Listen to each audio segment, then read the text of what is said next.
asambleísta Joana Moreira.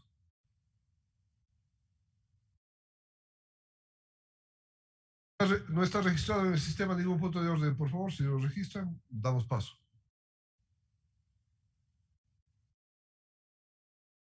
Habilitan pues el sistema.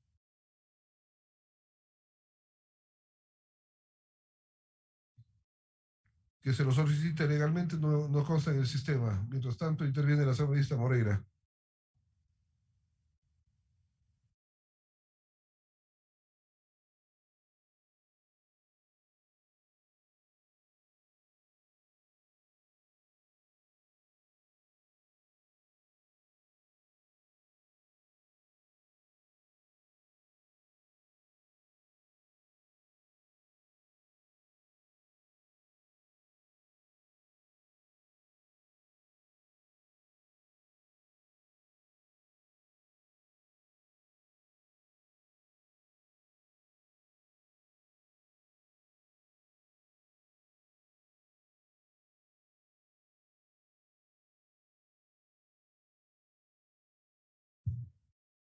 Señor secretario, le he remitido unas diapositivas, por favor, para que pueda proyectarlas. Efectivamente, asambleísta, en este momento procedemos con la proyección de las diapositivas. Les recordamos que tiene 15 minutos de asambleísta, por favor.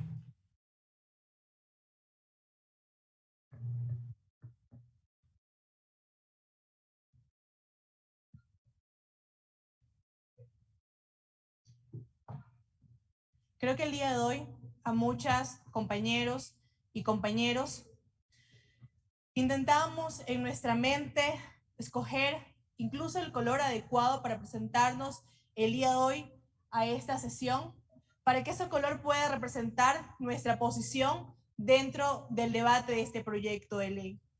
Sin embargo, en este momento de reflexión, creo que esta Asamblea Nacional no se trata de colores, no se trata de que esta Asamblea Nacional se posicione en dos extremos, o si eres pro vida o si eres pro aborto. Tampoco se trata de si eres celeste o eres verde, de si abortos sí o abortos no. Hoy no se trata incluso de ninguno de nosotros como asambleístas, de los frentes que se nos puede estar abriendo incluso dentro de nuestras familias. No se trata de ganar votos ni de perderlos como hoy se ha querido hacer creer mediante las comparecencias. No se trata incluso de los movimientos sociales que se encuentran afuera, que algunos de ellos hoy o en este momento me están aplaudiendo o algunos de ellos me están llamando asesina en este mismo momento. No se trata de ellos. No se trata incluso de las decisiones o las perspectivas personales, religiosas o creencias que podemos tener. Se trata de las niñas, mujeres y adolescentes que han sido violentadas, que han sido abusadas, que han sido violadas y que producto de esa violación hoy están embarazadas y están forzadas a niñas a convertirse en madres. De ellas se trata este debate el día de hoy. Obviamente nuestra perspectiva puede cambiar según si eres madre o no, que quizás también es uno de los argumentos que se pueda lanzar el día de hoy. Hace 5 meses que nació mi sobrino Samuel, el único, y sin embargo tu perspectiva cambia. Y aplaudo la valentía y la decisión de una mujer que decide tener hijos. También aplaudo el hecho de que una persona que ha quedado embarazada producto de una violación ha tomado la decisión de continuar con ese embarazo. Claro que lo aplaudo porque es una decisión valiente, pero no me pidan que aplauda que una niña, una adolescente y una mujer violada sea obligada a ser madre. Eso no lo podemos permitir y justamente de eso se trata este proyecto de ley. Porque obligarlas a continuar con este embarazo es un acto de tortura. Es obligar a una niña, que es una niña que debe jugar con muñecas todavía, convertirla en madre. Tampoco pidamos que aplaudamos que por el temor de tener que elegir entre la cárcel o continuar justamente con el embarazo, opten por continuar con esa decisión. El Estado, aparte de fallar en su obligación de cuidado con nuestras niñas, adolescentes y mujeres por tener un machismo institucionalizado que nos revictimiza todos los días y que no nos cree, a pesar de fallar en su obligación, hoy nos persigue y convierte a víctimas en victimarios. Eso es criminalizar. Antes de iniciar con la exposición del proyecto de ley, hay que reconocer que el Estado falla y que es nuestra obligación dar las garantías necesarias para poder reparar a estas víctimas. Sin embargo, el Estado debe dejar de criminalizar, perseguir y encarcelar a las víctimas. Este debate el día de hoy no se va a tratar de aborto sí o aborto no, porque justo en este momento una niña, un adolescente o una mujer está siendo violada, porque una persona que quedó embarazada producto de una violación está decidiendo qué hacer con su vida, o alguna ya está en la clandestinidad realizándose una interrupción del embarazo, jugándose la vida, o una niña está siendo madre porque no tenía otra opción. Este debate se tratará de que por una vez tomemos una decisión o una posición favorable y que le permitamos a las niñas, mujeres y adolescentes elegir, que lo hagan en un lugar donde se brinde la seguridad adecuada, el acompañamiento, la ayuda y la asistencia social para continuar luchando por su vida. Por querer pretender salvar las dos vidas, lamentablemente hemos perdido ambas. Señor presidente encargado, compañeros y compañeras asambleístas, el 28 de abril del 2021, la Corte Constitucional del Ecuador decidió acertadamente expulsar de nuestra legislación interna disposiciones contrarias a normas constitucionales, supranacionales y de varios pronunciamientos del Sistema Universal de Derechos Humanos respecto de despenalizar el aborto por violación, puesto que la violación de niñas, mujeres y adolescentes es un acto que atenta contra su integridad en todas sus dimensiones, ya que produce graves secuelas físicas, psicológicas, sexuales, morales y de sufrimiento. La Corte IDH la considera como una forma de tortura, menoscabando su intimidad y en muchos casos hasta su vida. Esencialmente por estos motivos, la Comisión de Justicia y Estructura del Estado, la Asamblea Nacional, hemos trabajado incansablemente en la elaboración de este proyecto de ley, recabando criterios de expertos técnicos en varias áreas, tanto en derechos humanos, sociedad civil, expertos en medicina familiar, psicólogos, abogados con amplios conocimientos constitucionales. En la comisión tuvimos 21 sesiones solamente para tratar este proyecto de ley, con 47 comparecencias, tanto a favor y en contra del aborto. Realizamos 2 días de talleres con los miembros de la comisión y con alrededor de 237 asistentes. Y por Facebook, alrededor de 300 personas que vieron la transmisión. Por lo tanto, no se puede decir en el Pleno de esta Asamblea Nacional que este proyecto de ley no se ha debatido con la amplitud necesaria para que este informe hoy por hoy se encuentre en conocimiento de ustedes, compañeros asambleístas.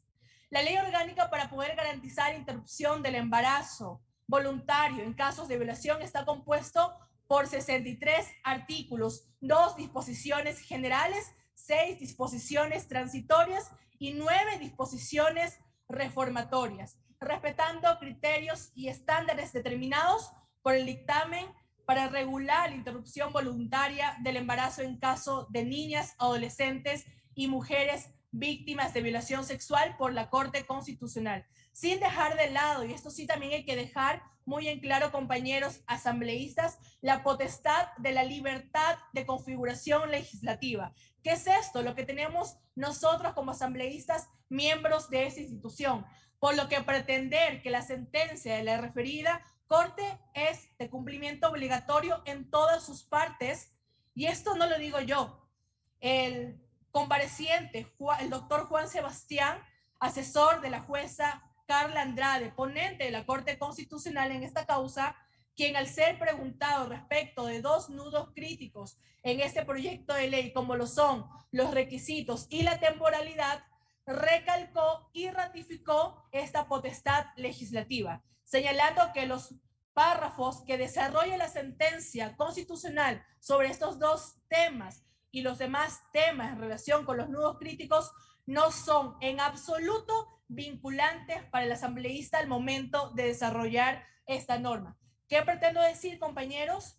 Que la sentencia de la Corte Constitucional sí te da alertas de cómo debería modificarse este proyecto de ley, pero al final del día va a ser decisión de nosotros, de las comparecencias, del trabajo en territorio, evaluar qué es lo que corresponde en este proyecto de ley para que sea justo, para que sea reparador y para que pueda ser eficaz. Sabemos que a nivel global existen muchas dificultades, desigualdades en el sistema de salud para poder interrumpir un embarazo, puesto que se ha comprobado que mujeres más pobres tienen menos posibilidades de poder contar con condiciones dignas para poder realizarse un aborto seguro y enfrentan mayores riesgos de muerte producto de procedimientos que son clandestinos, inseguros, que son desinformados, lo que es un desafío permanente para la salud pública.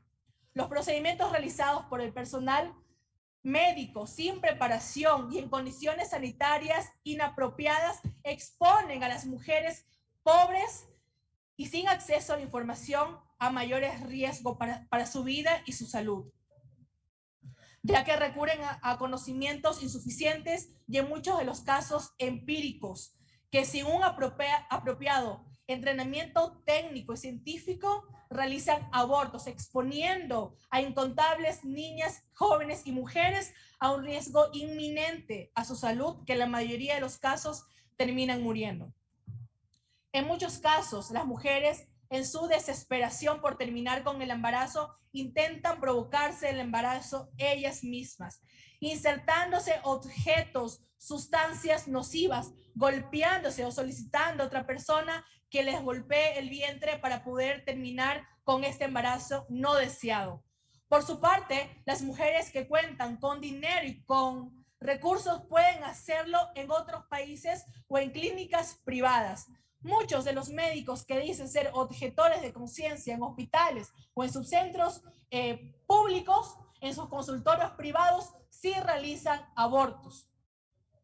Las leyes han criminalizado y han penalizado a las mujeres, adolescentes y niñas que recurren al aborto, pero principalmente aquellas que viven en pobreza y son víctimas del olvido total del Estado, fomentando en gran parte la exclusión y el estigma social que ellas deben soportar. Han tenido que enfrentar largos procesos de recuperación psicológica, afectando su entorno familiar, sin que aquello asegure una verdadera recuperación y recobrar plenamente su proyecto de vida.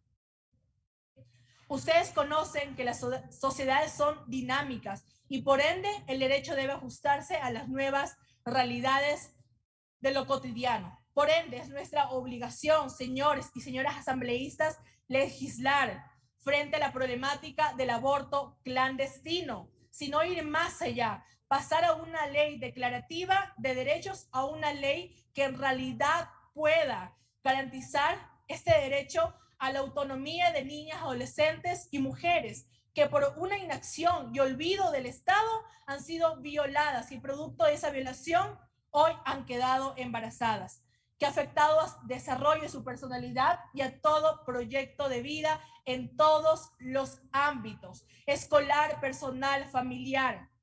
Por esa razón existen varios países en los que se han emitido leyes en favor de las mujeres, reconociendo el derecho a la interrupción del embarazo y despenalizando su práctica. Por ejemplo, en países como Panamá, Colombia, Argentina, México, Uruguay, Chile, España, entre otros países que eligieron no seguir criminalizando a las víctimas de violencia. Según datos de la Organización Mundial de la Salud, en los países en desarrollo hay alrededor de 7 millones de mujeres que son hospitalizadas como consecuencia de una interrupción voluntaria del embarazo en casos de violación. Asimismo, 3 de cada abortos realizados en América Latina fueron realizados de forma insegura, lo que expone a las mujeres a la afectación grave de su salud e incluso la muerte. El Ministerio de Salud Pública indica que un 15.6% del total de muertes maternas en Ecuador corresponden a abortos realizados en la clandestinidad. Cifras que devela otra preocupante realidad, y es que según los datos propios del INEC, 4 de cada 10 niñas menores de 14 años son violadas en el Ecuador.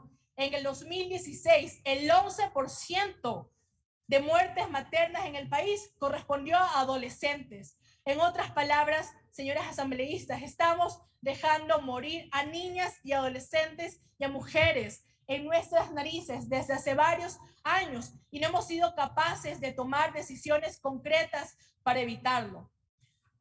Entiendan, estas vidas terminan producto de la desesperación, de las secuelas de un sufrimiento que no escogieron,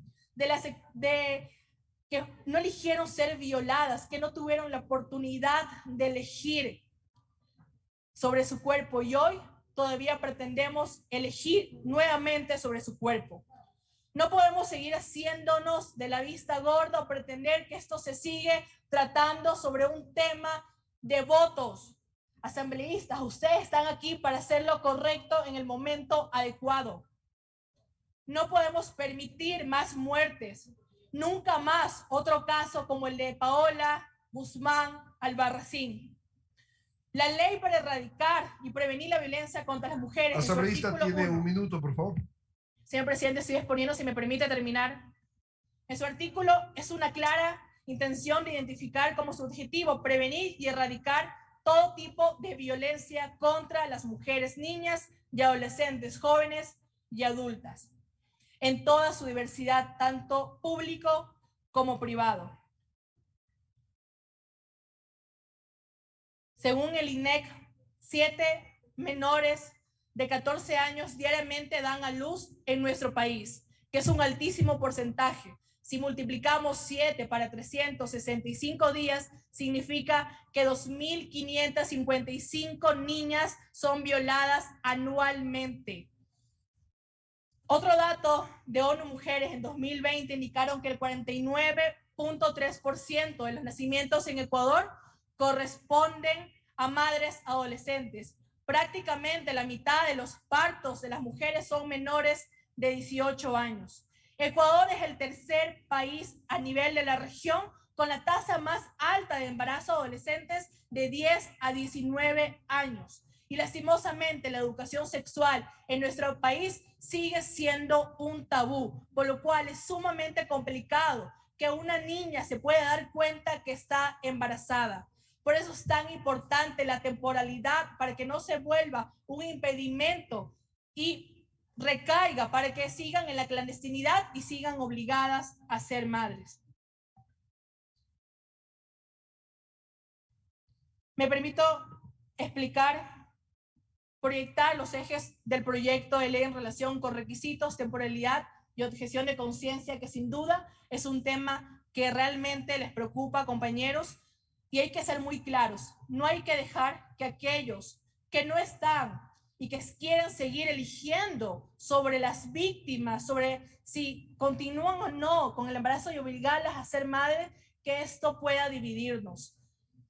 En relación con los requisitos, imponer requisitos se traduce en revictimizar repetidamente a una persona por parte del mismo Estado. Consecuentemente, resulta necesario no establecer un requisito como por ejemplo el de la denuncia. Lo que hemos puesto en este proyecto de ley es un formulario que se traduce en una noticia criminis, el cual tiene que ser puesto en conocimiento de las autoridades para que se encarguen de investigar. En relación con la temporalidad, resulta difícil que niñas menores de 14 años puedan reconocer inmediatamente que se encuentran embarazadas. No es recomendable fijar un plazo máximo para interrumpir el embarazo. El hecho de no fijar plazos no aumenta el aborto en etapas maduras del embarazo y en otros países se ha podido demostrar aquello.